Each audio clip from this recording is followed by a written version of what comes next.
Hello students, now welcome to Statisticspedia. Now today's lecture is based on the statistics entrance exam, basically for CU set or for any competitive exam which is related to statistics topics. We will solve some of the questions which are related to your probability distribution, also the previous year questions of your CU set and Rajasthan entrance or some other competitive exams. So let's begin with it. See, first question क्या है? A Poisson distribution has two modes, 3 and 4, then the coefficient of variation B. So now here we should know that कि सबसे पहले तो हमें ये पता होना चाहिए कि coefficient of variation जो है वो क्या होता है. तो let's recall that coefficient of variation जो है वो एक रिलेटिव मेजर है डिस्पर्जन का. अगर आपको सीरीज की वेरिएबिलिटी को टेस्ट करना है कि किसकी ज्यादा है किसकी कम है, किसमें डिस्पर्जन हाई है किसमें लो है, तो उसके लिए हम इस मेजर को यूज करते हैं और इससे कहते हैं coefficient of variation. And what is the formula for this? Sigma upon x bar into 100. ये फॉर्मूला होता है आपके कोएफिशिएंट ऑफ वेरिएशन का. तो ये तो हमने देख लिया. अब यहाँ है पॉइसन डिस्ट्रीब्यूशन. अब आप रिकॉल करिए कि पॉइसन डिस्ट्रीब्यूशन एक डिस्क्रीट डिस्ट्रीब्यूशन है and if x follows Poisson with a parameter lambda, तो इसका जो मीन है और जो वेरिएंस है वो किसके इक्वल होता है? लैम्डा के. तो ये इसकी एक यूनिक प्रॉपर्टी है पॉइसन डिस्ट्रीब्यूशन की. Now moving on to the mode. तो मोड हम रिकॉल करते हैं कि पॉइसन डिस्ट्रीब्यूशन का दो मोड हो सकता है, या तो यूनिमोडल होगा या बाई मॉडल होगा. ना यूनिमोडल मतलब सिर्फ एक ही मोड है और बाई मॉडल मतलब दो मोड है. ठीक है, तो अभी हमें ये याद होना चाहिए कि इट डिपेंड्स अपॉन लैम्डा. अगर लैम्डा इंटीजर नहीं है, ना what do you mean by integer नहीं है? Let's say if I write 4.5, तो this can be written as so. आप इसको ऐसे लिख सकते हैं. Now this is not an integer, right, क्योंकि इस पे इंटीजर और फ्रैक्शनल दोनों वैल्यूज आ रही है. अगर ऐसा है तो फिर आपका जो आंसर होगा वो 4 हो जाएगा, मतलब इंटीजर वाला पार्ट हो जाएगा, तो वो यूनिमोडल होगा. बट अगर आपका लैम्डा एक इंटीजर है, इंटीजर मतलब जैसे 3 है 4 है 5 है जिसमें फ्रैक्शंस नहीं आ रहे हैं, वो इंटीजर वैल्यू है, तो फिर इट इज बाई मॉडल. तो फिर इसकी दो वैल्यूज होती है. जैसे ये m है आपका, तो ये 2 हो जाएगा, m और m-1, तो ये बाई मॉडल हो गया. अब ये मैंने आपको ब्रीफ आउट कर दिया अबाउट द क्वेश्चन में जो जो रिक्वायर्ड है. अब यहाँ 2 मोड्स गिवन है, एक 3 है और एक 4 है. तो आपको पता है कि 2 मोड्स मतलब कि ये बाई मॉडल वाली सिचुएशन है. बाई मॉडल होगा तो यहाँ पर हमारे बाई मॉडल क्या होता है, या तो m या m-1. तो 3 और 4 मतलब m की वैल्यू क्या होगी? 4 होगी. तभी यहाँ पर आप जब वैल्यू पुट करेंगे तो ये 3 आ जाएगा, 4,3 ये बाई मॉडल हो जाएगा. Yes, so what I am trying to say is कि हमें m की वैल्यू देखनी है. तो m की वैल्यू क्या हो जाएगी? 4 हो जाएगी. ठीक है, अब जैसे ही m की वैल्यू 4 हुई तो लैम्डा किसके इक्वल हो गया? 4 के इक्वल हो गया. यस, अगर लैम्डा 4 के इक्वल हो गया तो अब हम इस प्रॉपर्टी पे आते हैं कि मीन और वेरिएंस किसके इक्वल हो गया? 4 के इक्वल हो गया. And simply we will put the values. So let's start with the solution now. तो मैंने आपको रफली पूरा आइडिया दे दिया यहाँ पे क्या क्या कॉन्सेप्ट्स और क्या क्या प्रॉपर्टीज हम इम्प्लीमेंट कर रहे हैं. Now let's do it properly. So now here students, if x follows Poisson with the distribution lambda, then we know कि अगर लैम्डा इंटीजर है तो उसके दो मोड होंगे, लैम्डा और लैम्डा-1. नाउ सो आपको क्वेश्चन में 3 and 4 गिवन है, तो लैम्डा की वैल्यू यहाँ पे क्या होनी चाहिए? ऑब्वियसली 4 होनी चाहिए. ठीक है, तो एक बार 4 रखोगे, 4-1, तो ये मोड्स आ जाएंगे. And we also know one of the unique property, characteristic property of Poisson distribution की मीन और वेरिएंस इक्वल होता है किसके? पैरामीटर के. तो यहाँ पे लैम्डा किसके इक्वल हो गया? 4. लैम्डा किसके इक्वल है? 4. तो मीन भी 4 हो गया और वेरिएंस भी 4 हो गया. क्वेश्चन में आपको कोएफिशिएंट ऑफ वेरिएशन फाइंड करना है. Now remember one thing, mean तो हो गया यहाँ पे 4, यहाँ पे सिग्मा है. सिग्मा मतलब standard deviation, and standard deviation मतलब होता है रूट ऑफ वेरिएंस. तो आपको इसका रूट लेना है, तो 2 आएगा into 100.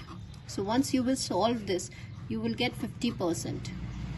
So answer for this question will be this. ठीक है, तो ये हमें ध्यान रखना है कि प्रोबेबिलिटी डिस्ट्रीब्यूशंस के हमें ये सारे जो मीन वेरिएंस है, MGFs हैं, ये सब हमें क्विक याद होने चाहिए. ठीक है, moving on to the next question. अब क्वेश्चन में आपको पीडीएफ गिवन है, range is from 0 to infinity and we need to find the value for this. So students, first we need to recognise कि ये जो डिस्ट्रीब्यूशन है वो कौन सा है। So this is a gamma distribution. तो अब गामा डिस्ट्रीब्यूशन अगर है तो सबसे पहले तो हमें क्या करना है, देखिए वेरिएंस का हम फॉर्मूला लिखेंगे। So what is the formula for variance? We know that variance का फॉर्मूला होता है आपका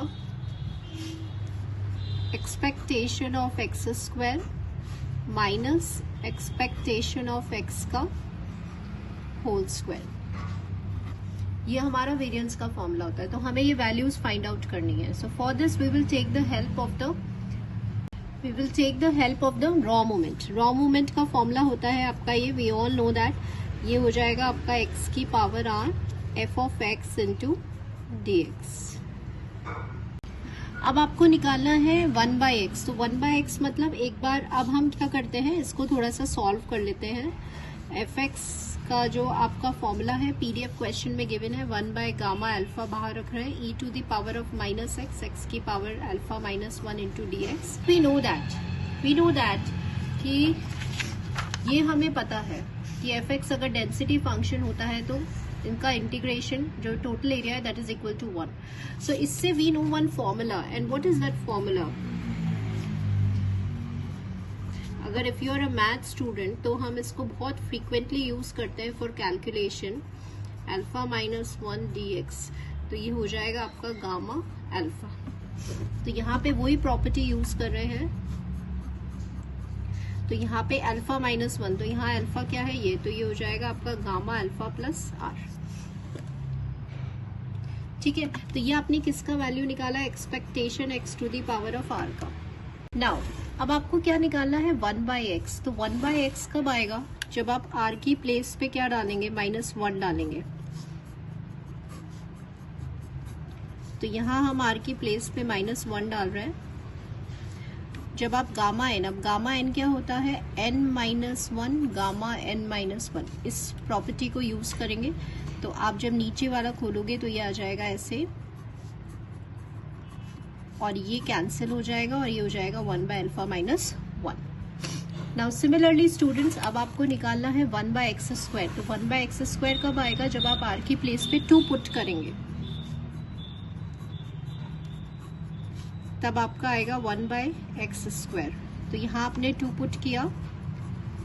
मेथड ऑफ सॉल्विंग बिल्कुल सेम रख रहे हैं, यूजिंग दिस फॉर्मूला अगेन। तो अब नीचे वाले को, डिनोमिनेटर को आपको 2 बार खोलना होगा। तो एक बार तो हो जाएगा ये alpha -1, alpha -2, gamma alpha -2। Now this will become cancel and you will get this expression. तो अब आपके पास दोनों की वैल्यूज हैं, आपको सिंपली यहाँ पे सब्सटीट्यूट करना है and then we have to solve this question. Now consider next question. If x and y are the independent variables, then the value for this expression will be what? So सबसे पहले हम इस expression को solve करेंगे। तो यहाँ हमें क्या पता होना चाहिए? एक्सपेक्टेशन की जो बेसिक प्रॉपर्टीज हैं उसको यूज करते हुए हमें सॉल्व करना है। So what we know about expectation, अगर आपने एक्सपेक्टेशन की बेसिक प्रॉपर्टीज स्टडी किया है तो 1, एक तो ये होता है आपका, तो ये हो जाएगा a expectation of x plus b। Constant मतलब क्या है? सपोज अगर एक्सपेक्टेशन आपको 5 का निकालना है तो it will remain as a constant, वो कांस्टेंट ही आएगा। ठीक है, एक तो ये प्रॉपर्टी होती है। दूसरी प्रॉपर्टी क्या है? If x and y are independent. Now expectation की नेक्स्ट प्रॉपर्टी क्या है कि अगर वेरिएबल्स इंडिपेंडेंट है तो मल्टीप्लिकेशन थ्योरम से आप कैसे लिख सकते हैं? Expectation x y equals to expectation x into expectation of y. Why we are implementing this property? Because question में मेंशन्ड है कि वेरिएबल्स का नेचर कैसा है? इंडिपेंडेंट है। अब हमें इसको एक्सप्रेशन को सॉल्व करना है यूजिंग बोथ दीज प्रॉपर्टीज। तो चलिए इसको हम पहले एक्सपैंड करते हैं। तो पहले आप इस प्रॉपर्टी को अप्लाई कर रहे हैं, सो बाय लीनियर कॉम्बिनेशन वाली प्रॉपर्टी। तो आप इसको कैसे लिख सकते हैं? Expectation x y plus expectation of y plus 1, क्योंकि कांस्टेंट का वही वैल्यू आ जाती है माइनस। अब आप इस पे अप्लाई करेंगे एक्सपेक्टेशन, तो ये हो जाएगा expectation of X plus constant पे एक्सपेक्टेशन नहीं लगता है, वो एज इट इज रहता है, इनटू एक्सपेक्टेशन ऑफ वाई। अब further because you are preparing for your competitive exam, तो no need to solve this. क्योंकि देखिए वैसे ही हमें पता है एक्सपेक्टेशन, या I will just write it down because इतना टाइम हमें नहीं होता, हमें बिल्कुल क्विकली कैलकुलेट करना होता है। जब आप इसको करेंगे तो ये आएगा expectation x, expectation y, and this is minus expectation of y. Now ये तो आपका क्या हो गया, मल्टीप्लिकेशन थ्योरम। तो ये पूरा वैल्यू आपका एक्सपेक्टेशन एक्स वाई, तो दिस विल बिकम कैंसल्स। ऐसे ही वाई से वाई आपका कैंसिल हो गया, आंसर क्या आया, 1 आया। So answer for this question will be this. So this is how, अभी तो हमने क्या किया है, पूरा स्टेप बाय स्टेप इसको फॉलो किया है, but for your competition point of view time कम होता है, तो हम वैसे ही माइंड में ही कैलकुलेट करके इजीली आंसर को फाइंड कर सकते हैं। तो ये क्वेश्चंस हम इसलिए कर रहे हैं because this is the implementation of all the properties of expectation. In my upcoming video, we will solve some of the more questions which are related to your correlation and regression. Thank you students for watching the video.